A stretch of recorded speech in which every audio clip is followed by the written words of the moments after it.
Baik, bismillahirrahmanirrahim. Alhamdulillahirabbil alamin wassalatu wassalamu ala asyrafil anbiya'i wal mursalin wa ala alihi washabbihi ajmain. Rabbi shrah li sadri wa yassir li amri wahlul 'uqdatam min lisani yafqahu qawli. Rabbi yassir wa la tu'assir ya karim wa la haula wa la quwwata illa billahil aliyyil azim. Alhamdulillah, syukur pada Allah Subhanahu wa taala kerana dengan limpah kurnia dapat kita sama-sama berkumpul secara online ataupun secara maya pada malam ini bagi meneruskan segmen Bilo Ayah Membebel, kan? Bagi meneruskan segmen Bilo Ayah Membebel setelah kita berehat hampir 4 minggu lah. Setelah kita berehat sehampir 4 minggu dalam memenuhi tuntutan kita dalam bulan Ramadan untuk menumpukan dalam ibadah kita di bulan Ramadan lah. Jadi alhamdulillah kita kembali sekali lagi. Saya ucapkan terima kasih pada rakan-rakan yang terus kekal bersama dengan kita pada malam ni. InsyaAllah pada malam ini kita nak membincangkan satu topik rumah madrasah anak-anak. Sedikit demi sedikit nanti kita akan kongsi. Jadi terlebih dahulu saya mengucapkan terima kasih kepada rakan-rakan, tuan-tuan perempuan yang mengikuti live kita pada malam ini melalui channel Samsul Debat TV ataupun Samsul Amri Ismail Official ataupun di FB page saya Izzuddin Ghazali Counselor sendiri. So bagi mana-mana kawan-kawan yang belum lagi follow ataupun belum lagi like saya punya page, so saya mengajak dan mempelawa tuan-tuan perempuan untuk bersama-sama dalam saya punya page, FB page Izzuddin Ghazali Counselor. InsyaAllah dalam program ataupun dalam FB page tersebut juga saya ada kongsikan beberapa pengalaman ilmu sepanjang saya hidup di muka bumi Allah Subhanahu Wa Taala ini. Kita ada berkongsi tentang ubah lelah jadi lillah, kita ada kongsi tentang be strong, dan kita ada kongsi tentang beberapa tips-tips yang lain lah. Mudah-mudahan dia akan memberi manfaat kepada kita semua. Jadi share dulu. Saya nak ajak tuan-tuan perempuan share dulu, ajak kawan-kawan yang lain-lain. Tahniah pada kawan-kawan yang dah memulakan ataupun tuan-tuan perempuan rahmat Allah sekalian yang telah memulakan puasa 6, kan. So lepas habis bulan Ramadan 30 hari berpuasa, kemudian kita sambung pula 6 hari di bulan Syawal, maka genaplah dapatlah pahalanya seperti mana kita berpuasa selama setahun, kan. Jadi mari kita sama-sama merebut peluang yang ada mendapat manfaat kepada kita, InsyaAllah. So pada malam ni seperti biasa, Senin malam Selasa kita akan berjumpa sekali lagi, meneruskan program ataupun segmen Bilo Ayah Membebel. Dah lama tak membebel, tuan-tuan, kan. 4 minggu kita berehat seketika, kita mengumpulkan isu-isu, dan kebetulan dalam bulan Ramadan tu pula macam-macam isu yang hadir, kan. Macam-macam perkara yang berlaku, kan, dengan keadaan kes COVID-19 kita makin meningkat, isu SOP, isu orang kayangan, isu orang marhain, kan, isu macam-macam isu lah, banyak isu, kan. So isu yang paling dekat, yang paling global sekarang hari ini adalah isu Gaza di Palestin, kan, di mana saudara-saudara kita se-Islam ditindas dengan keadaan begitu zalim sekali lah. Jadi semalam pun saya ada post dekat saya punya personal FB, kan. Saya punya personal FB Izzu Ghazali, saya ada post sebelum kita nak pergi ke Palestin untuk menegakkan keadilan, kita kena buang dulu perangai ataupun sikap Israel dalam diri kita, kan. Kena buang sikap dan juga perangai Israel dalam diri kita. Apa dia sikap dan perangai Israel dalam diri kita, tuan-tuan? Susah bila tengok orang senang. Bila nampak orang senang je kita susah hati, kan. Suka bila nampak orang susah. Bila nampak orang susah suka hati kita, lepas tu antaranya lagi kita sombong tak tentu hala, tuan-tuan. So itu di antara perangai-perangai, orang kata, sikap Israel dalam diri kita sebelum kita nak pergi berjuang jauh ke Palestin lah apa sebagainya, kita kena betulkan diri kita kan. Ramai tadi pun ada saya terbaca kalau rokok di jari pun tak boleh nak settle kan, tak boleh nak buang, jangan cerita tentang berjihad di Palestin. Itu macam-macam lah orang memperumpamakan kita punya perjuangan tu masing-masing, sebab setiap orang ada perjuangan masing-masing, setiap orang ada perjuangan tersendiri. Okey, ada orang kayangan ke Ustaz. Okey, baik. So saya mengalu-alukan rakan-rakan kita yang sempat bersama-sama kita pada malam ini, ibu-ibu, ayah-ayah kan. Ramai biasanya ibu-ibu lah yang masuk program-program ataupun segmen-segmen macam ni. Tidak ketinggalan juga ayah-ayah. Jadi saya ucapkan tahniah pada ibu-ibu yang terus, sebab dalam program Bilik Ayah Membebel ni saya mengetengahkan isu-isu kekeluargaan, isu-isu parenting, isu anak-anak sebab apa? Sedikit pengalaman dan kemahiran yang saya ada lah. Saya bertugas sebagai kaunselor di penjara Kajang kan. So duduk bersama dengan masyarakat di dalam tirai besi. Kalau tuan-tuan pernah ke saya punya channel YouTube saya ada channel YouTube Kaunselor Neraka Dunia. Kenapa saya panggil Kaunselor Neraka Dunia? Jangan berhenti dekat Kaunselor Neraka Kaunselor Neraka Dunia. Kenapa saya kata Neraka Dunia? Saya merujuk kepada penjara itu sendirilah, penjara itu sendiri. Tapi saya tidak menggambarkan mereka yang duduk dalam penjara itu adalah ahli-ahli neraka, tidak. Tetapi saya nak menyampaikan mesej saya adalah saya nak menyampaikan mesej kepada orang ramai supaya tidak sesekali terjerumus atau tersungkur dekat neraka dunia itu. Sebab sebenarnya makan minum cukup. Dari segi kesihatan, ada orang ataupun banduan yang masuk ke penjara kurus, masuk dalam penjara gemuk tuan.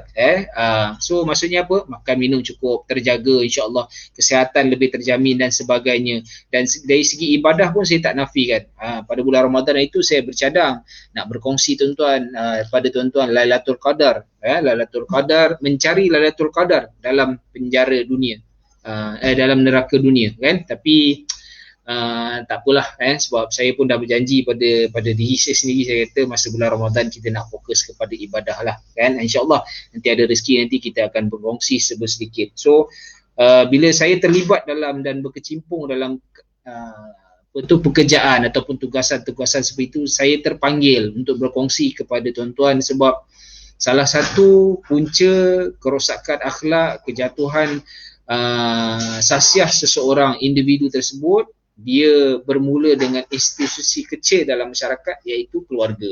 Jadi saya berhasratlah dengan sedikit pengalaman yang saya ada, saya pernah bersama-sama berjuang dengan yang berbahagia Datuk Dr. Hassan Ali dalam program Summer Camp, dalam program Smart Learning, dalam Ibu Bapa Cemerlang Anak Gemilang, dalam program camp remaja kan. Jadi dengan sedikit ilmu dan pengalaman yang saya ada tu, dengan kemahiran yang saya ada tu, saya nak kongsi kepada ibu bapa di luar sana. Saya nak kongsi kepada tuan-tuan perempuan. Jadi saya minta tuan-tuan kongsi, like dan share, panjang-panjangkan apa yang saya nak sampaikan dekat sini. Sebab kita bimbang tuan, kita bimbang hari ini. Kita bimbang dunia hari ini, dunia yang kita panggil ataupun yang ramai dah gelarkan dunia tipu-tipu kan. Kita pun tak faham. Sebut tak kena. Kadang-kadang kita tengok macam contohnya kalau kita ambil kes global besar ni kan, di Gaza, Palestin. Jiran-jiran terdekat bukan tak ada kan. Lepas tu itu cerita pasal dunia. Cerita pasal taman perumahan pula. Ada salah laku yang berlaku dalam kawasan perumahan. Bukan tak ada jiran-jiran terdekat. Kadang-kadang sebelah rumah je. Tapi apa yang sudah berlaku? Mana silapnya? Adakah kita ni tak nak jaga tepi kain orang menyebabkan kita tak pedulikan langsung apa yang terjadi dan sebagainya. Okay? So insya-Allah yang memberi salam saya menjawab dengan Waalaikumsalam warahmatullahi wabarakatuh. Saya ada baca-baca sikit. Kita tengok dulu, ada orang kayangan ke Ustaz, tanya dia idora. Ada orang kayangan lah, orang yang merasakan diri dia kayangan-kayangan lah tuan. Saya ucap terima kasih kepada Dinisha Baharum, terima kasih. Ni geng-geng top fan Samsul Lebat ni kalau tuan-tuan nak teruskan ni boleh juga like dan juga follow saya punya FB page Izzuddin Ghazali Counselor dan share. Terima kasih pada yang share. Okay, Terima kasih, insya-Allah bersama dengan saya Haji Izzuddin Ghazali, kaunselor neraka dunia. Neraka dunia saya merujuk kepada penjara Kajang ataupun jabatan penjara itu sendirilah. Dan memang tidak dinafikan banyak benda-benda yang saya nak kongsikan kepada tuan-tuan. Mudah-mudahan dia jadi pengajaran kepada kita. Alright, so malam ini kita nak kongsi ataupun kita nak cerita tentang Bilik Ayah Membebel ni, rumah madrasah anak-anak. So kita dah pergi ke PKP 3.0 dah tuan-tuan. Perintah Kawalan Pergerakan 3.0, di mana dulu kita PDPR pembelajaran dan pengajaran di rumah, kemudian kita masuk sekolah balik, kemudian kita masuk ke rumah balik, lepas tu sekarang ni kita dah kembali balik PDPR PDPR. So rumah ini dah jadi madrasah kepada anak-anak lah. Sudah jadi kalau madrasah ni daripada perkataan bahasa Arab daripada perkataan bahasa Arab. So madrasah ni tempat belajar lah, tempat belajar. Banyak faktor-faktor yang kita boleh lihat dan kita boleh perhalusi dari segi perjalanan itu. Sebab hari tu ada isu beberapa wartawan bertanya dengan saya, sebab saya dalam masa yang sama saya juga adalah YDP PIBG sekolah apa pandangan tentang bila COVID-19 ni sekolah diarahkan tutup dan kembali balik atau kembali semula kepada PDPR. Kalau kita bercerita tentang baik dan buruk, saya yakin dan percaya ke sekolah pun ada baik ada buruknya, duduk dekat rumah pun ada baik dan ada buruknya.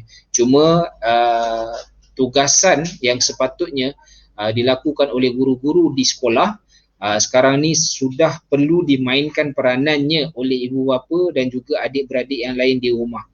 Kalau dekat sekolah kita ada guru besar, ada guru penolong kanan, ada penolong orang HEM ada guru kaunselor, ada guru disiplin ada penyelia pagi, ada penyelia petang. Walaupun dekat rumah ialah tak boleh nak diagih-agih tetapi peranan tu mesti diambil sebahagian daripada ahli keluarga lah.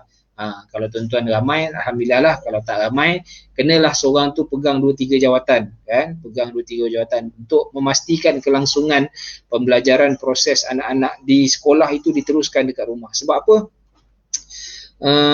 Sudah berpuluh tahun dan mungkin makan ratusan tahun dah proses pembelajaran kita mendapatkan ilmu adalah pergi ke sekolah. Saya dulu pun kalau duduk-duduk kat kedai-kedai kopi ke sekarang ni tapi tak boleh duduk kat kedai kopi lah, tapi bila kita membawang dalam grup ke apa membawang dalam grup tu kadang-kadang kita rasa macam kalau kita berada dalam keadaan sekarang sekolah di dalam dunia anak-anak sekarang ni pun kita pun tak tahu adakah kita mampu mengurus ataupun meneruskan kita punya kelangsungan pembelajaran kita di rumah sebab kita dah biasa dah pakai uniform, bangun pagi-pagi pergi sekolah, cikgu mengajar, lepas tu cikgu matematik keluar, masuk pula cikgu sejarah keluar, masuk pula pendidikan Islam tetapi hari ni anak-anak kita di rumah sudah berbeza daripada kaedah pembelajaran dia so kita sendiri pun tak tahu kemampuan kita setakat mana cuma disebabkan zaman teknologi yang serba canggih ini so alhamdulillah lah boleh disediakan kemudahan-kemudahan seperti tersebut. Tapi dalam kita berhadapan dengan isu kemudahan-kemudahan yang serba canggih ini kita tidak menafikan bahawa kita bimbang ada anasir-anasir negatif yang akan masuk ke dalam rumah kita sebab baru-baru ni ada wartawan cakap dengan saya maksudnya PDPR ni kalau untuk pelajar sekolah menengah okeylah dia tak ada masalah kalau sekolah rendah ni dia ada masalah lah, so lebih baik sekolah rendah buka, sekolah menengah tutup biar sekolah menengah ni belajar kat rumah tak apa. So sebab dia orang ni dah boleh jaga diri. Yang sekolah rendah ni kalau biarkan kat rumah nanti jadi masalah. So itu pandangan setengah pihak. Kita tidak menafikan ada betul dan ada satu partnya yang mungkin tidak berapa tepat, di mana bilangan ahli ataupun anak-anak ibu bapa yang ada dekat di luar sana ada yang anak bersekolah rendah dan ada anak sekolah menengah. So dalam masa yang sama situasinya anak dia ada yang di rumah, ada di sekolah. Jadi dua-dua keadaan tu menyukarkan keadaan dan faktor dia nak menguruskan anak-anak tersebut kan. Dan ramai orang ibu bapa dia melihat bahawa bila sudah dewasa tingkatan 2 ataupun tingkatan 1 ke atas, anak-anak ni boleh menguruskan diri dia sendiri. Tetapi ramai ibu bapa yang tak sedar bahawa yang dah besar ni pun sebabkan dia boleh uruskan diri, dia terlampau bijak dalam menguruskan diri, bila tidak dipantau dengan baik, mudahlah. Sebab dulu tuan-tuan, kalau kita nak melakukan jenayah, kita kena keluar daripada rumah kita nak melakukan jenayah. Tetapi sekarang ni, berdasarkan pengalaman saya menjadi kaunselor kanan di penjara Kajang, jenayah tidak perlu dilakukan di luar rumah. Jenayah boleh masuk ke dalam rumah tuan-tuan. Contohnya macam scammer, pornografi, lepas tu chat-chat yang tidak mendatangkan faedah, kan? Apa tu dari segi perjudian, kan? So itu semua jenayah-jenayah yang kita boleh buat online saja. Ramai orang menanti tuan-tuan, ramai orang menanti, ramai orang menunggu, kan? Sebab nak mengambil ruang dan peluang tu. Sebab memang kita tengok kalau tuan-tuan perasan, bila ada satu-satu isu akan adalah orang yang create something, ruang dan peluang. Kadang-kadang kita terfikir ada masa orang ni nak fikir pasal benda ni. Memang ada masa tuan-tuan. Memang ada masa. Jadi kita bimbang juga. So maksudnya sekolah menengah pun ada kekangan dia, sekolah rendah pun ada kekangan dia. Dan untuk maklumat tuan-tuan, dari segi isu COVID-19 yang berlaku di sekolah, saya begitu yakin di antara tempat yang sangat mematuhi SOP ni adalah di masjid dan di sekolah. Sebab saya lihat sendiri bagaimana guru-guru di sekolah tempat anak saya, di mana saya menjadi YDP PIBG, menyediakan kelengkapan dan juga mematuhi peraturan-peraturan SOP yang ada. Guru-guru dekat sekolah dah jadi makcik kantin dah, menguruskan makan minum anak-anak tuan-tuan. Mereka juga dah jadi cleaner dah, lepas makan minum bersihkan tempat-tempat dan sebagainya, kan? Mereka juga dah jadi doktor dah dalam masa yang sama. Hari-hari dah cek suhu, hari-hari dah ambil dari segi MySejahtera dan sebagainya, kan? Kena pastikan anak-anak pakai mask, penjarakan, macam-macam kaedah dah. Guru-guru dah memainkan peranan, dah bekerja macam-macam, dah jadi cikgu, dah jadi polis, dah jadi ibu bapa, dah jadi makcik kantin, dah jadi pak guard. Itulah cikgu-cikgu dekat sekolah, sangat mematuhi SOP, kan? Tetapi perkara-perkara yang tidak diingini boleh berlaku semasa proses ibu bapa handover kepada pihak sekolah, sebab ada pihak sekolah, ibu bapa yang menggunakan perkhidmatan transportation untuk hantar anak-anak ke sekolah, kan? Jadi dalam keadaan itu adalah loophole dia. Anak-anak tuan-tuan, budak-budak orang kata, kan, bila dia nampak kawan dia, berlarilah dia ke sana ke sini, kan, berkejaran lah. Takkan dia nak main kejar-kejar jarak 1 meter sampai bila nak dapat tangkapnya. Tak main polis entry, macam mana nak kejar polis, nak kejar pencuri kalau jaraknya 1 meter, kan. So akhirnya berpeluk-pelukkanlah mereka. Dan bila naik pula transportation yang disediakan ataupun yang diuruskan oleh ibu bapa, kan, so pengangkutan yang disediakan tak dapat nak menyediakan jarak-jarak, sebab kalau tidak berapa trip yang pengusaha bas sekolah, van sekolah nak sediakan untuk hantar dan ambil balik anak tuan-tuan pulang ke rumah, kan. So itulah di antara halangan-halangannya. Jadi bila orang tanya mana yang lebih baik, so isunya pada saya buat masa sekarang ni keselamatan dan kesihatan anak-anak. So kalaulah ini yang lebih baik, saya rasa inilah yang kita kena sokong dan bantu. Cuma ialah mana ibu bapa yang dah bersiap sedia awal lagi PDPR ni, mereka sudah ni lah, dari segi kelengkapan internet alhamdulillah, dari segi kelengkapan tools yang ada alhamdulillah, kan, dia pun dah prepare dan sebagainya. Mana ibu bapa yang masih lagi tak boleh move on, orang kata, kan, masih lagi terikat dengan keadaan itu, maka adalah beberapa isu yang terus menjadi halangan lah kepada ibu bapa yang ada di luar sana. Tetapi mahu tak mahu buat masa sekarang ni, inilah pilihan. Dan saya rasa langkah kerajaan untuk tidak meneruskan exam besar macam UPSR dan PT3 adalah langkah yang baik lah, sebab dia mampu mengurangkan. Memanglah orang akan bertanya tentang bagaimana cara nak mengukur, kan, tahap pencapaian anak-anak dari segi akademik terutamanya. Tapi pada saya dia sekurang-kurangnya mengurangkan beban, mengurangkan tekanan kepada ibu bapa. Sebab selama ni macam contohnya kalau pelajar di sekolah ataupun di darjah 6 contohnya kan, di tahun 6, guru-guru memang buat kelas tambahan, bagi itu bagi ini, kerja banyak tuan. Bila anak-anak yang banyak sangat kerja dengan ibu bapa kedua-duanya, ibu dan bapa bekerja, maka tekanan tu makin meningkat. Bila ibu bapa balik ke rumah, anak tak dapat nak selesaikan kerja sekolah, tak boleh nak itu, tak boleh nak ini dan sebagainya dengan kekangan-kekangan yang ada, itu boleh mendatangkan ketidakseronokan. Kita bimbang nanti lalas sekali anak tak minat dah nak belajar. Anak dah tak minat nak belajar. Itu yang kita risau dan kita bimbangkan lah. Okay, alright. So itu di antara isu dan permasalahan dia. Sekarang ni kita nak bawa topik ini kepada rumah madrasah bagi anak-anak. Apa yang dimaksudkan dengan madrasah? Dalam bahasa Arab bermaksud tempat belajar anak-anak. So kita nak jadikan rumah kita ni macam sekolah, tetapi janganlah pecahkan bilik yang sedia ada tempat tidur tu buat kelas. Tak ada, bukan itu maksud saya kan. Maksud saya tu menyediakan dari segi suasananya, suasana di sekolah. So peraturan dia macam mana, dia punya susun atur dia macam mana. Okey, nanti kita akan bincangkan itu pada sesi ataupun pusingan yang kedua.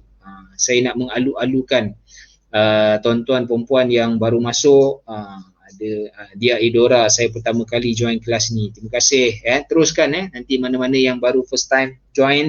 Isnin malam Selasa kita ada kelas ni, Bilok Ayah Membebel. Kenapa saya buat Bilok Ayah Membebel? Biasanya mak yang membebel kan. Maksudnya biasanya mak-mak yang membebel lah, marah-marah sana marah sini kan. Ni sebab saya berkongsi hari itu sebab ada keperluan.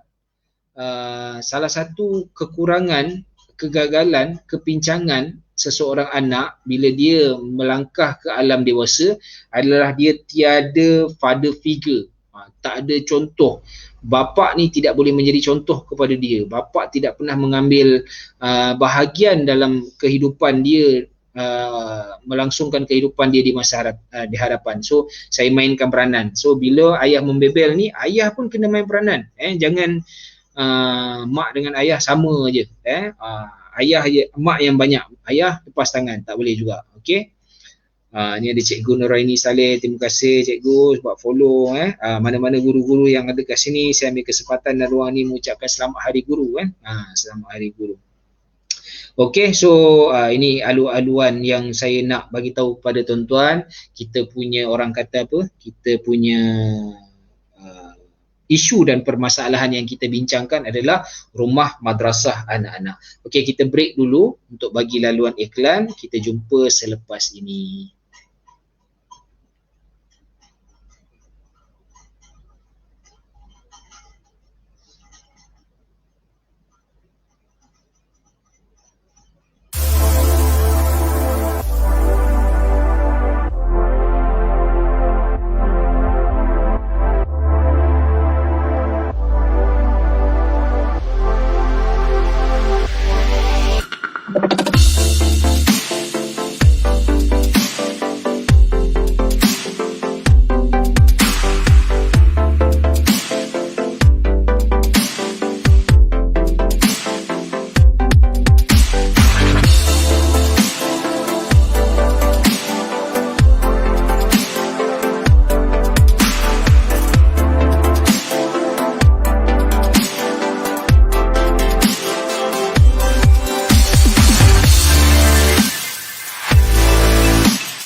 Baik, bismillahirrahmanirrahim. Kita sambung kembali. Kita sambung kembali topik kita pada malam ni, Bilok Ayah Membebel, rumah madrasah anak-anak. Terima kasih saya ucapkan kepada yang mengikuti secara langsung di SD TV, Samsul Debat TV, di Samsul Amri Ismail Official dan juga di FB page Izzuddin Ghazali Counselor. Mana-mana yang belum follow di FB page saya boleh terus ke Izzuddin Ghazali Counselor untuk follow, like program-program di sana jugalah. Alright, terima kasih kepada rakan-rakan yang tag, share kepada kawan-kawan kita yang lain. So malam ini kita nak membincangkan rumah madrasah anak-anak. So kebanyakan isu pada anak-anak yang hadir, ibu bapa yang hadir, biasanya ibu yang hadir untuk mendapatkan perkhidmatan kaunseling kepada dengan saya, so ibu bapa banyaknya risau tentang pencapaian akademik lah. Memang pencapaian akademik ni menjadi satu topik utama. Anak tak pandai nak belajar, anak tak tahu nak buat latihan-latihan dan sebagainya, kan. Tetapi bila saya tanya dari segi sasiah macam mana, itu tak apa, itu okey, tak ada masalah, itu boleh tu, itu senang. Tak. So kita kena ubah dari segi satu persepsi ataupun satu pandangan bahawa selain daripada kita melihat daripada pencapaian akademik, kita kena sama ratakan melihat pencapaian sasiah dan akhlak anak-anak kita. So inilah peluang. Jadi pertama sekali saya nak menyeru, saya nak menggalakkan pada ibu bapa. Semasa proses PDPR yang menjadikan rumah ini madrasah anak-anak, so jangan lupa jadualkan proses kehidupan anak-anak di rumah ni dengan sebaik yang mungkin. Ada setengah-setengah sekolah saya tengok dia buat jadual waktu tu taklah seperti mana jadual mereka dekat sekolah, kan. So dia hanya memberi tumpuan kepada subjek teras. Mungkin yalah, saya pun faham cikgu nak beri fokus macam mana dekat jadual kat dalam sekolah di secara bersemuka tu mungkin agak mustahil jugalah dengan keadaan mana-mana yang berada di kawasan liputan internet yang baik mungkin tak ada masalah. Mana-mana yang di rumah anak ada 5 orang, 5-5 ada laptop ataupun ada tab, insyaAllah tak ada masalah. Tetapi bagi mereka yang berkongsi laptop dan tab, bila guru-guru menyediakan jadual sebiji macam mana dekat sekolah, saya yakin dan percaya ada ibu bapa yang mengalami masalah lah nak susun atur anak-anak. Lepas tu bila dah duduk dekat rumah, bil elektrik sudah pastinya melambung agak tinggi lah tuan-tuan, sebab kalau tidak anak-anak ni kat rumah, kan, dekat sekolah, tapi bila dia dekat rumah dia buka laptop, dia belajar dengan guru-guru dia. Mana anak-anak yang zaman-zaman milenium sekarang ni, zaman-zaman 20-20-an ni, belajar mesti nak ada aircon pula kalau kat rumah. Padahal kalau kat sekolah tu tak ada aircon pun tak apa, tapi sebab kat rumah, kan, itulah cabaran-cabarannya. Cuma saya mohon pada ibu bapa, pertama sekali jadualkan, mesti ada jadual. Maksudnya lepas habis ambil kesempatan, jangan sampai dia duduk dekat rumah, dia tidak membuat kerja-kerja rumah yang lain. So sebab kena ambil peluang dan ruang ni untuk melihat dari segi aspek akhlak dan sasiah juga, kan. Kalau dekat sekolah kan ada pengawas, kan, kalau dia lewat nama kena ambil, kena denda. So buatlah kaedah-kaedah yang macam mana. Tapi janganlah tak payahlah lantik adik-beradik dia jadi pengawas ke apa, kan, nanti dia jadi lain pula, dah bergaduh pula hubungan adik-beradik pula, kan. Tapi adalah pemantauan tu mesti ada. So pertama sekali tadi kita bincangkan mesti ada jadual waktu. So ibu bapa kena pantau lah ni, kena pantau. Memang ramai orang kata jadual tu ada, semua ada. Yang macam jadual yang cikgu bagi dekat dalam grup WhatsApp itu jadual, orang kata apa, jadual pembelajaran dia. So waktu dia ada gap, kan, dia nak tengok TV, dia nak keluar pergi main basikal, kan, dia kena tolong sedia baju, dia kena tolong basuh pinggan, dia kena tolong kemas rumah. So mesti ada. Jangan kata tak yalah dia belajar biar dia. Tak, sikit-sikit lah tapi memadai, sebab kita kena kaedah dua juga. Kita fokus kepada akademik dan dalam masa yang sama kita juga nak fokuskan dari segi sasiahnya, sebab anak-anak berada di hadapan kita. Kalau tidak nanti kan dia tak buat kerja lain, jenuh juga, kan. Dan mana yang dah ada anak dewasa tu yang sekolah menengah, mungkin dia boleh bantu adik-adik yang lain. Okey, itu yang pertama, jadual waktu. Pastikan jadual waktu. Kemudian bila dah ada jadual waktu ni saya ingatkan sekali, bukannya jadual waktu pembelajaran di sekolah ataupun pembelajaran di rumah. Ini adalah jadual waktu keseharian dia. So dalam jadual waktu tu nanti tuan-tuan, kalau dia berperangai ataupun bersikap baik, so simpanlah reward. reward tu janganlah terlampau material semata-mata. So banyak benda yang boleh tuan-tuan jadikan reward. Kalau dia ada kekurangan, ada kelemahan, siapkan punishment. So punishment pun janganlah sampai melampau-lampau supaya kita tak nak dia berterusan. Contohnya macam kita tengok anak kita sedang online di tab dia, di handphone dia, di PC dia ataupun di laptop dia kan. Tapi dalam masa yang sama dia cuba mengambil ruang tu masuk ke channel-channel lain. Masuk game lah, apalah kan. So kita kena tegur lah. Kita kena ambil tindakan. Jangan kita biarkan. Jangan kita kata, tak apalah. Dia perkataan tak apa tu yang bahaya. Tak apa. Dan satu lagi perkataan apa? Kesian. Kesian kat dia. Bagilah kesian. Kesian ni memang banyak saya jumpa tuan-tuan. Kesian ni, kesian ibu bapa pada anak-anak yang tak bertempat, akhirnya menyebabkan anak-anak tu ya tersungkur di pintu besar penjara tuan-tuan. Memang sebab apa? Sebab saya pernah kongsi sebelum ni. Saya jumpa di penjara ni banduan-banduan yang ramainya anak sulung dan anak bongsu. Anak sulung dan anak bongsu. Bukanlah saya kata anak sulung ni semuanya akan masuk penjara. Tak, saya anak sulung alhamdulillah tak masuk penjara.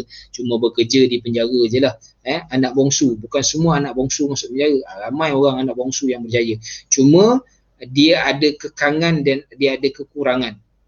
Sebab contohnya bila anak sulung, ibu bapa yang tak perasan, terlebih bahagi tanggungjawab kepada anak-anak tu, semua benda anak sulung yang kena pikul, akhirnya dia memberontak, dia marah, dia fed up, dia geram dan sebagainya. Dalam diam rupanya dia melakukan perkara-perkara yang tak baik. Dan anak bongsu pula seperti mana yang kita tahu kadang-kadang terlebih manja, tak dipukul, tak dirotan, tak dinasihat, akhirnya dia dia hanyut dalam keadaan dan dunia dia sendiri. Okay? So kena hati-hatilah dua-dua keadaan. Siap. Kalau orang tanya dengan saya, adakah anak sulung dan anak bongsu je? Tak, semua anak ada kekurangan dan ada kelemahan, ada dia punya risiko, faktor-faktor risiko tertentu. Tapi yang saya jumpa banyak di dekat penjara, anak sulung dan anak bongsu. Bila tanya kenapa, itulah di antara faktor-faktor dia. Kadang-kadang anak 5 orang, 4 orang yang depan perempuan, seorang lelaki. Yang lelaki ni lah masuk penjara. Sebab apa? Bukanlah saya tuan-tuan perempuan yang dirahmati Allah sekalian kena faham, bukanlah saya kata confirm masuk penjara, tidak, tetapi kadang-kadang ada ibu bapa yang terlepas pandang. Sebab apa? 4 orang perempuan, yang seorang ni dapat lelaki, so dia punya manja dia tu kan, dia punyalah backup anak tu, dia punya kesian, dia punya sayang tu, dia punya kesian, dia punya sayang, dia punya backup tu, akhirnya merosakkan anak tersebut. Okay, itu nanti topik tu insyaAllah kita akan bincangkan minggu depan. InsyaAllah kita akan panggil salah seorang daripada tenaga pengajar, guru. Kita nak bincangkan tentang pembelajaran dan pengajaran di sebalik tirai besi. Sebab dekat dalam penjara ada sekolah, ada cikgu-cikgu daripada Kementerian Pelajaran Malaysia yang bersekolah, mengajar banduan-banduan ni bersekolah. Mereka ni ambil SPM kan, di dalam penjara, dan ada di antara mereka yang cemerlang mengambil peperiksaan SPM ni. Nanti insyaAllah lah minggu depan, tuan-tuan doa mudah-mudahan guru tersebut tidak berkelapangan, dan juga bolehlah untuk berkongsi sedikit cerita di sebalik tembok tirai besi bila dalam proses dia menjadi seorang guru dan dalam masa sama dia mengajar banduan-banduan. Nanti kita nak tanya lah minggu hadapan insyaAllah. Alright, so banyak faktor-faktor. So bila kita dah siapkan jadual, kita pastikan mereka disiplin dengan jadual tersebut. So bagaimana, ada orang tanya dengan saya bagaimana nak memastikan disiplin dengan jadual ni. So disiplin dengan jadual ni ada 2 kaedah, reward dan punishment. Dia ikut apa yang dijadualkan, dia berdisiplin dengan apa tindakan yang dia buat, so kita kena sediakan reward. Dia salah, kita kena punish. Kebanyakan ibu bapa dia tak nampak reward ni, dia nampak punish. Contohnya macam bila anak-anak kita kat rumah, dia pegang laptop, dia tak usik, dia tak masuk pun channel games ke apa ke, dia memang beri tumpuan sepenuhnya. So lepas tu nanti bila waktu petang, bagilah dia ruang. Sebab anak-anak ni nanti dia akan bertanya pada diri dia, aku punyalah ikut peraturan, aku punyalah ikut jadual, apa yang aku dapat? Dia akan mempersoalkan. So nanti dalam tak, bila dia tak dapat reward yang dia tu, itu yang dia cuba-cuba untuk selinap-selinap masuk menggunakan kaedah-kaedah yang tak sepatutnya lah. Dan kalau kita dapati ada sama juga, dia tak ada, dia sama, kaedah dia sama. Kalau dekat sekolah cikgu denda pelajar-pelajar bila berkelakuan yang tidak baik, so dekat rumah pun ibu bapa kena mainkan peranan. Cuma bagi ibu bapa yang bekerja, kedua-duanya bekerja, tak ada siapa yang nak pantau kat rumah. Ini yang menjadi satu persoalan besar yang ibu bapa risaukan lah.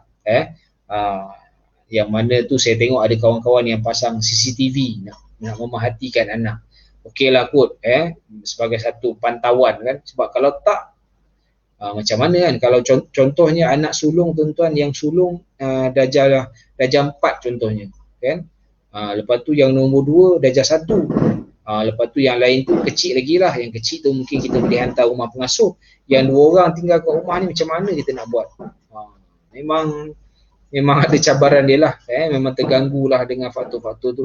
So mau tak mau terpaksa. Jadi kalau dalam keadaan itu berlaku, inilah pilihan yang ada. Sebab pilihan yang terbaik sekarang ni sebab nak memberi tumpuan kepada kesihatan dan keselamatan.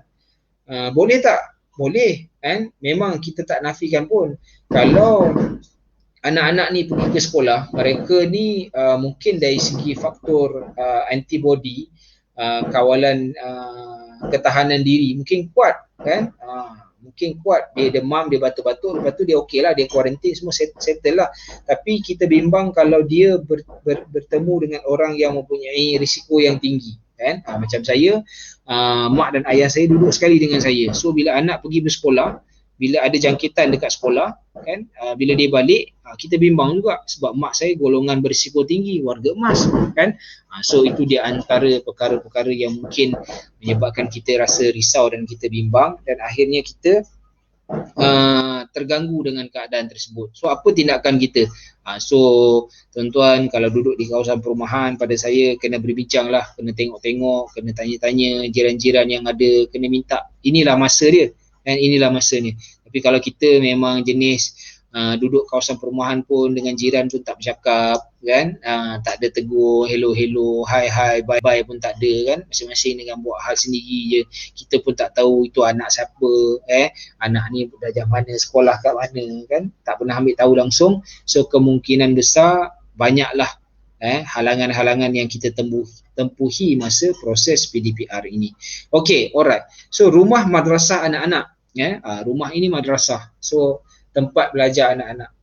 So saya pun sampai sekarang masih lagi berharap lah dia tidak berterusan sampai bila-bila. Tetapi kalau ini adalah pilihan yang terbaik buat masa ini, so mak ataupun ibu bapa tak ada pilihan langsung selain daripada menyiapkan diri kita, menyiapkan diri anak-anak untuk berhadapan dengan situasi ini. Kalau kita nak komplain, kita nak marah sana, sampai satu tahap orang kata nak buat macam mana? Adakah kita nak langgar sistem ni, ataupun kita nak berhentikan anak kita daripada sekolah, tak payah pergi sekolah, mungkin dia tidak mencapai apa yang kita nak sebenarnya lah. Sebab anak-anak pergi ke sekolah untuk mendapatkan ilmu pengetahuan kan. So cuma siapa yang nak memantau? Cuma sekarang ni bila langkah kerajaan tidak meneruskan UPSR PT3 kan, so pada saya dia mampu mengurangkan, So ibu bapa hari ni dah kena ubah mindset. Kita anak-anak ni bukan lagi exam oriented, so biarlah dia pandai, dia pergi balik basic kepada boleh membaca, menulis, mengira dan sebagainya, supaya dia boleh meneruskan kelangsungan hidup. So besok bila dia dah ada kecenderungan, minat dan sebagainya, so kita channelkan dia dekat minat dan kecenderungan dia tu, maka insya-Allah dia boleh meneruskan kehidupan dengan lebih baik dan sebagainya. Okay, alright. So itu dari segi disiplin diri, jadual, disiplin diri. Dan pada ibu bapa yang ada dekat rumah, kena ambil lah tugas guru disiplin, tugas guru kaunseling kan. So bila sebab manusia ni pemikiran emosi tinggal laku kan. So bila dia nampak ada goyang sikit dari segi tingkah laku dia tu, so kena tanyalah, so macam mana kelas PDPR hari ni. So saya minta kerjasama pada ibu bapa yang kedua-duanya bersekolah kan, kedua-duanya bersekolah, kedua-duanya bekerja, ibu bapa yang bekerja, ibu bapa yang berkejaya. So kena tengok jadual anak, kena tanya dia tadi buat apa, kelas macam mana, okey ke tak kan. Tapi tak naklah pressure sangat tuan, sebab keupayaan secara maya ni pun tak sama macam bersemuka. Kalau guru-guru bersemuka mungkin dia boleh pergi one by one, tapi secara maya ni dia tak boleh pergi one by one. Kena pula kalau dia buat secara maya ni memang satu kelas, kalau dekat bersemuka 40 orang, secara maya pun 40 orang, macam mana dia nak cater dengan 40 orang yang ada. Itu belum cerita lagi bila bercakap tersangkut-sangkut suara, itu belum cerita lagi tiba-tiba padam kan. Itu belum cerita lagi cikgu minta benda lain, dia dengar benda lain kan. Macam-macam. So kita minta anak-anak jangan pressure diri dia, ibu bapa jangan pressure diri tuan-tuan, guru-guru jangan pressure diri guru-guru. So ambillah ruang ini, kaedah dan cara yang terbaik, mudah-mudahan dia akan dapat manfaat kan. So bila dah ada kelebihan dan kelebihan yang seperti itu, jadi banyak peluang-peluang yang kita dapat gunakan, dapat kita manfaatkan. Okey, so ada ibu bapa yang datang bertanya berkaitan dengan proses PDPR ni bagi ibu bapa yang bekerja kan. So memang kita tak nafikanlah kalau rezeki tuan-tuan dapat majikan yang ada timbang dan rasa, boleh bertolak dan beransur, dia membenarkan tuan-tuan untuk buat BDR, bekerja dari rumah, alhamdulillah. Tapi mana yang tak ada, mahu tak mahu, jangan kita risau, jangan nanti kita yang kat rumah pun kita tak dapat apa-apa, dekat pejabat ataupun di tempat kerja pun kita tak dapat apa-apa. So masing-masing ada tanggungjawab lah, duduk berbincang, gunalah kaedah. Ini pengorbanan yang sangat besar lah yang perlu dilakukan oleh kedua ibu bapa, sebab ini adalah lari daripada norma kita yang sebenarnya. Sekolah yang kerajaan sediakan, facilities, kemudahan yang disediakan di sekolah, tetapi tidak dapat digunakan sepenuhnya disebabkan pandemik COVID-19 ni. Jadi apa kita boleh buat? Bukan di negara kita saja, banyak di negara-negara luar. Cuma banyaklah cadangan-cadangan, pandangan dan sebagainya, tetapi tetap ada cabaran dan dugaan tertentu. Okey, so kita dah bincangkan tadi, pastikan jadual anak, kemudian anak ada disiplin, bagaimana nak mengikuti disiplin anak-anak ni, pastikan dia ada reward dan punishment. So kalau hari Isnin sampai hari Jumaat tu mereka bersekolah, macam ada setengah anak yang ada kelas agama petang kan, so daripada pagi sampai petang, so banyak kaedah-kaedah dan sebagainya.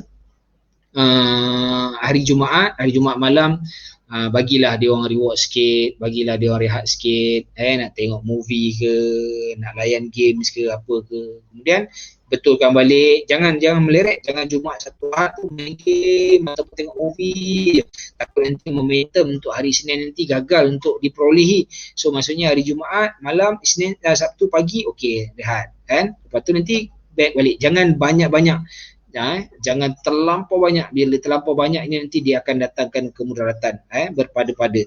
InsyaAllah kita berehat seketika bagi laluan iklan. InsyaAllah lepas ni kita akan jumpa lagi untuk last kali cadangan bagaimana kita nak menguruskan. Okey, kita break dulu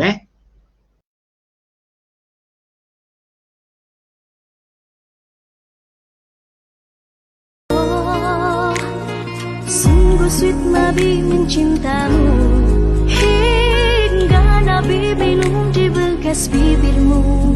Bila marah Nabi kan bermanja, mencubit hidungnya.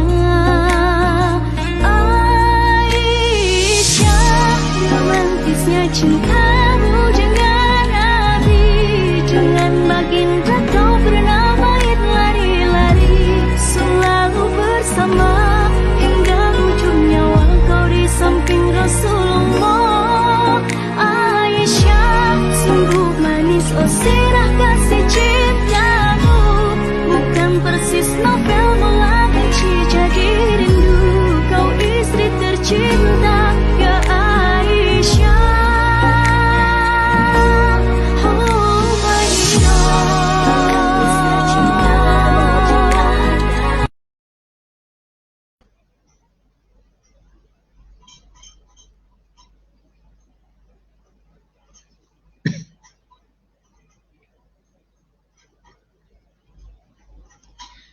Baik, alright, kita sambung lagi untuk pusingan yang terakhir, okey. Rumah madrasah anak-anak dalam segmen Bilok Ayah Membebel. Segmen ini kita akan ke udara secara live biasanya hari Isnin malam Selasa jam 9 malam. Tak lama tuan lebih kurang dalam apa orang kata dalam 1 jam So sekarang ni pun dah hampir 50 minit dah kita bersiaran secara langsung. So itulah sedikit perkongsian kita nak bercerita tentang rumah madrasah anak-anak. So di rumah ni boleh berlakunya kejadian tidak diingini, salah laku sosial dan sebagainya. So bila kita menjadikan rumah ini adalah tempat kita belajar mendapat akademik pembelajaran dari segi akademiknya, dan juga kita belajar dari segi pembelajaran dari segi sasiahnya, akhlaknya. So maka rumah ini adalah satu proses tempat di mana kita melahirkan anak-anak yang cemerlang, gemilang dan terbilang untuk masa hadapan. Okey. So mungkin ada di antara kawan-kawan yang nak mencadangkan saya bagi untuk pusingan-pusingan yang terakhir ni kan, apa kaedah-kaedah yang terbaik dalam anak-anak meneruskan kelangsungan PDPR di rumah dengan ibu bapa yang perlu bekerja kan. Memang kalau ikutkan stres, memang stres tuan. Kalau saya ada pengalaman kawan-kawan yang pergi bekerja kan, kadang-kadang dah sampai dekat pejabat pukul 8.30 tu, macam mana anak dia punya jadual, macam itulah mak dia punya jadual. Satu jadual dekat rumah anak yang pegang sekolah punya, satu lagi jadual sekolah anak-anak tu mak ayah bawa pula dekat pejabat. So mak pun dekat rumah, dekat pejabat pun tak, orang kata tak dapat nak bagi tumpuan fokus kepada kerja masing-masing. Sebab apa, dalam masa yang sama nak kena alert. Oh ini Alung pukul 8.30 Alung ada kelas. Lepas tu Kang, oh Allah pukul 11 Kang Angah ada kelas kan. Sampai ke tahap tu lah nak memastikan anak-anak dalam keadaan terbaik mendapatkan pendidikan kan. Cuma saya nampak pun untuk tak tahulah, saya tak tahu pada tuan-tuan, tapi yang saya nampak untuk PDPR kali ini pun guru-guru pun dah nampak lebih bersiap sedia lah. Dah bersiap sedia dari segi bagaimana nak menguruskan pembelajaran anak-anak. Dia orang pun tak nak pressure sangat kan. Jadual pun dah jadi macam belajar di universiti ya tuan-tuan. Dia ada full lecture, ada belajar bersama dengan pensyarah utama, lepas tu break, lepas tu nanti ada tutorial. Tutorial tu masing-masing buat latih kerja, buat amali lah, buat latihan kan, buat latihan. Lepas tu mana-mana yang tak faham latihan boleh WhatsApp dekat cikgu. Itu macam tutorial, dah macam kat universiti dah anak-anak kita ni kan.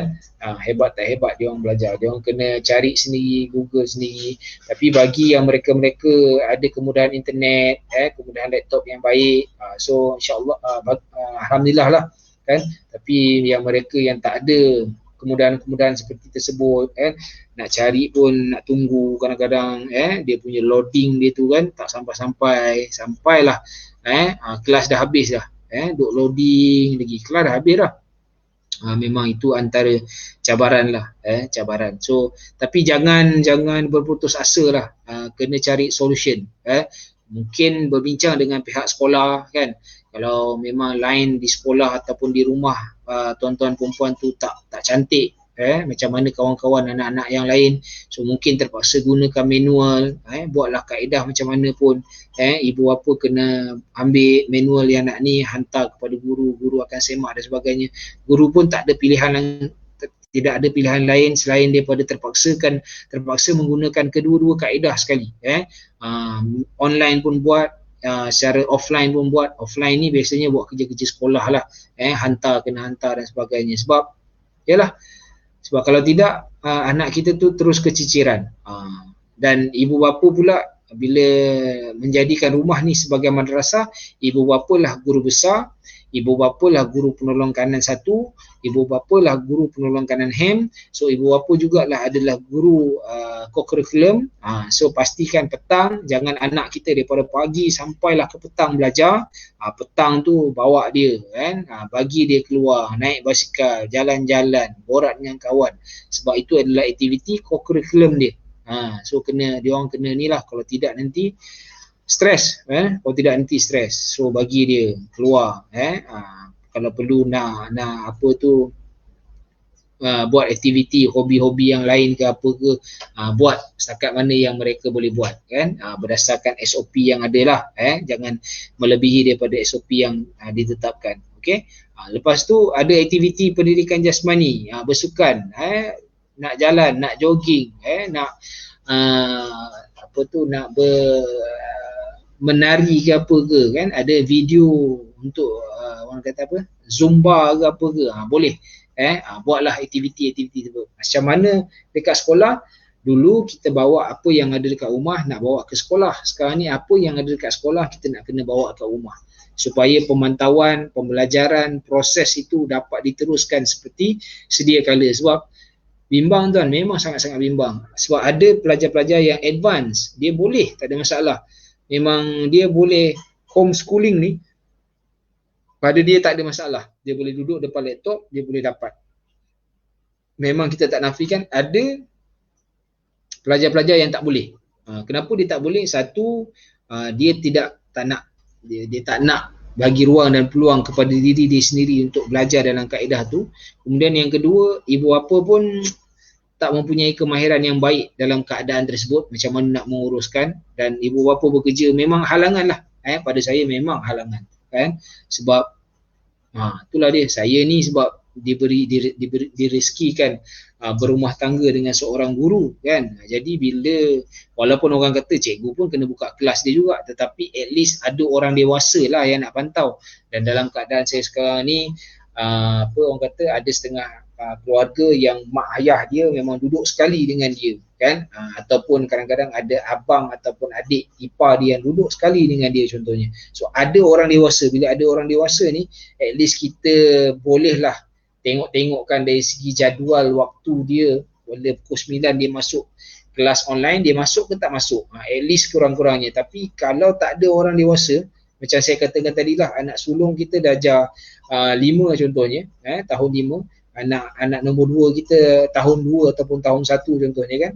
So macam mana kita nak pastikan kalau dia matang, dia boleh uruskan laptop, nak pasang sebagainya kan, alhamdulillah lah. Tapi kalau tak boleh, mana kita nak, orang kata ibu bapa yang bekerja nak memikirkan, memang terganggu. Walau bagaimanapun tuan-tuan, berbincanglah dengan pihak sekolah. Ini cadangan sebelum kita mengakhiri sesi kita pada malam ini dalam topik Bila Ayah Membebel, rumah madrasah anak-anak. Berbincanglah dengan pihak sekolah. Kalau ada apa-apa isu, bincang dengan guru besar. Panjangkan isu ni pada persatuan PIBG, supaya PIBG mungkin boleh berbincang dengan pihak sekolah. Kaedah, nak cari kaedah yang terbaik pada saya, mungkin sampai bila-bila pun tak jumpalah kaedah terbaik.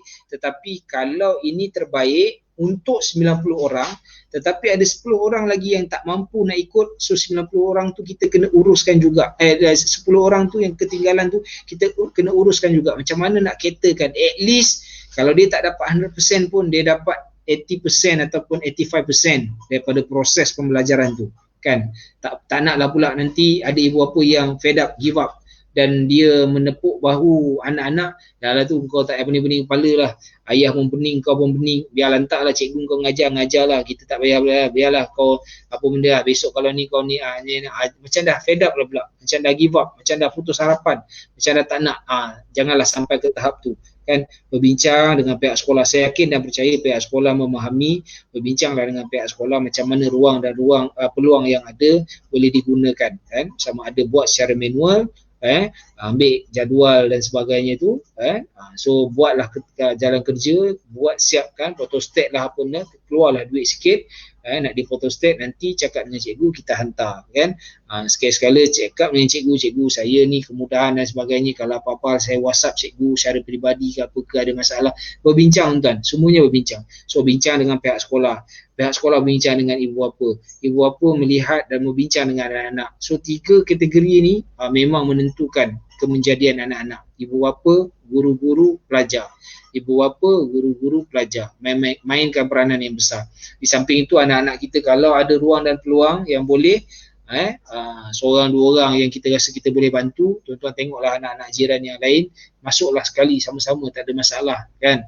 Pandai-pandailah, tapi jangan ambil gambar je kan. Nanti kan tak mematuhi SOP. Sebab kalau anak jiran sebelah sama kelas dengan kita, bila cikgu tanya, contohnya Ain kenapa tak masuk kelas? Tak tahulah, Ain duduk sebelah rumah saya tapi tak masuk kelas. Rupanya Ain tak ada laptop. Laptop Ain terpaksa nak kena tunggu dulu. Abang dia habis kelas baru dia nak masuk dan sebagainya. So kan ada halangan kat situ kan. So kalau kita boleh bantu. Dan tuan-tuan perempuan carilah, memang ada ruang-ruangan. Memang ada rakyat-rakyat Malaysia kita yang prihatin nak bantu dari segi PC, tab dan sebagainya kan. Cuma bila dari segi talian internet, yang mana yang boleh buat, banyaknya saya tengok dia orang buat mobile lah. Dari segi mobile nak pasang Unify, kalau tempat tu tak ada Unify apa benda, dia sebab dia adalah monthly basis kan, kena komitmen, monthly komitmen pula. Nanti kan mana pula ibu bapa mana yang tidak berkemampuan nak pastikan setiap bulan dibayar dengan tu tak cukup pula nanti kan. So itu di antara halangan-halangan tertentu. Okey, so saya ingat itu saja perkongsian kita untuk slot malam ni tuan-tuan. Bila ayah membebel, saya minta tuan-tuan panjang-panjangkan, kongsikan, like. InsyaAllah pada minggu hadapan kita akan bersama pada waktu yang sama dalam segmen Bila Ayah Membebel ni. InsyaAllah kita akan bincang tentang PDP, pembelajaran dan pengajaran di sebalik tirai besi. Nanti mungkin kita boleh dengar kisah daripada guru yang mengajar banduan-banduan dekat dalam penjara, apa kekurangan, kelebihan, apa dia yang dia boleh dapati, yang dia boleh kongsikan kepada ibu bapa di luar sana dalam memastikan anak-anak kita tak pula. Ni sekarang ni dah PDPR kan. Sebelum ni kita pembelajaran dan pengajaran di sekolah, kemudian PDPR, pembelajaran dan pengajaran di rumah. Jangan nanti sampai satu tahap kita dapat pula anak kita na'udzubillah PDP tirai besi pula, pembelajaran dan pengajaran dalam penjara pula nanti. Walaupun itu bukanlah niat dan harapan kita, tetapi kemungkinan besar nanti kita bimbang kalau kita tidak uruskan akhlak kita atau uruskan akhlak anak-anak dengan baik, kita bimbang nanti dia akan terpengaruh dengan anasir-anasir yang tak baik. Kerana saya katakan tadi, jenayah tidak perlu keluar daripada pintu rumah kita untuk melakukan jenayah. Jenayah sendiri akan masuk dalam rumah kita. Anak-anak boleh terlibat dan boleh terganggu dengan proses-proses tersebut. Okey, tadi ada iklan juga tuan-tuan berkaitan dengan set beras dan rempah nasi Arab Usrati. So bagaimana mereka yang nak dapatkan, boleh klik dekat link yang disediakan dekat situ. So mudah-mudahan dia akan dapat manfaat pada semua. Mudah-mudahan dia akan menjadikan keluarga tuan-tuan semakin erat, semakin rapat. Itu saja perkongsian kita pada malam ini. Saya ucapkan terima kasih banyak-banyak. Terus like and share. Dapatkan siaran ini nanti di channel SD TV, Syamsul Dabat TV, ataupun tuan-tuan boleh tengok rakaman di Syamsul Amri Ismail Official dan juga di Izzuddin Ghazali Counselor di FB page juga. Okey, orang itu saja. Yang baik itu datang daripada Allah Subhanahu Wa Taala, yang lemah itu atas kekurangan dan kelemahan diri saya. Kita berjumpa lagi pada minggu hadapan, Bila Ayah Membebel, dengan topik dan juga tetamu-tetamu yang lebih istimewa. Assalamualaikum warahmatullahi wabarakatuh. Kita jumpa lagi.